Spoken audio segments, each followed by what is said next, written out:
السلام علیکم ملګرو د مولانا فضل الرحمن صاحب ورور انجینیر ضیاء الرحمن صاحب للکار کټپوتلی حکومت او دغه کټپوتلی حکومت جعلي وزیر اعلی ګندپور او د هغه آقاو ته للکار وارننګ د مولانا فضل الرحمن صاحب ورور انجینیر ضیاء الرحمن وی مونږ د مفتی محمود رحمت الله علیه بچیان یو د یو غیرتی یو مجاهد یو فقید یو عالم بچیان یو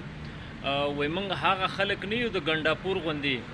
چې د بګوړه غوندې د نیمې لارې نه راواپس کیږي او تښتي او د وردۍ شاته ځان پټوي او راځي او د جمعیت علما اسلام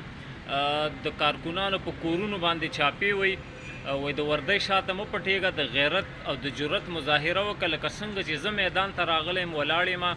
تم غیرت وکړه میدان ته راوځه په میدان کې ودرېږه لکه څنګه چې مونږ ستاسو تخته ستاسو د حکومت هغه تخته هغه تخ زمین بوس کو دغه شانې تم لږ غیرت وکړه ایمانی غیرت وکړه میدان ته راوځه ملګرو اصل کې واقعه څه شوې ده راځئ د مولانا صاحب ورور انجینیر ضیاء الرحمن صاحب را سره واورئ یہ مفتی محمود کا بیٹا ہے، یہ مجاہد کا بیٹا ہے، یہ مفسر کا بیٹا ہے، یہ محدث کا بیٹا ہے، یہ فقیہ کا بیٹا ہے، یہ ڈیرہ اسماعیل خان کے فرزند کا بیٹا ہے، یہ ڈیرہ اسماعیل خان کا بیٹا ہے۔ ایک نہیں، 100 نہیں، 1000 FIR کراؤ، تمہاری طرح روڈوں پر بھاگتے ہوئے بھگوڑوں کی طرح نہیں، تمہارے سامنے کھڑے ہو کر تمہارا حملہ کیا۔ جن لوگوں نے پشاور میں ریڈیو اسٹیشن پر حملہ کیا، پشاور میں فوجی تنصیبات پر حملہ کیا، آج بھی وہ اس کابینہ میں وزیر بن کر بیٹھے ہوئے ہیں اور تم 9 مئی کی بات کرتے ہو، تم 9 مئی کے مجرموں کی بات کرتے ہو۔ 9 مئی کے مجرموں کی بات کروں گا تو میں کروں گا، جمعیت علماء اسلام کا کارکن کرے گا، پاکستان سے محبت کرنے والا کرے گا، پاکستان کے اداروں کی عظمت کو ماننے والا کرے گا۔ تم جیسے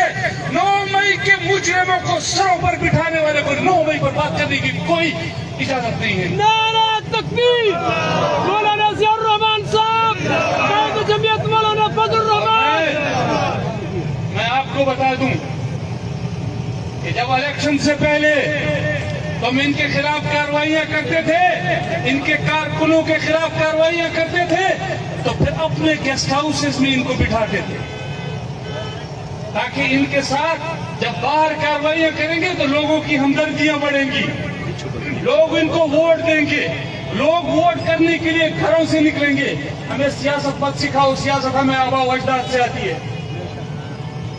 ہم سیاست تم سے بہتر جانتے ہیں۔ تم نے سیاست کے انداز میں تم نے ان کو اوپر اٹھانے کے لیے، لوگوں کو گھروں سے نکالنے کے لیے، ہمدردی دینے کے لیے تم نے ان کے جھنڈے اتروائے، جھنڈے تم نے اتروائے اور FIR کفیل نظامی پہ کراتے ہو۔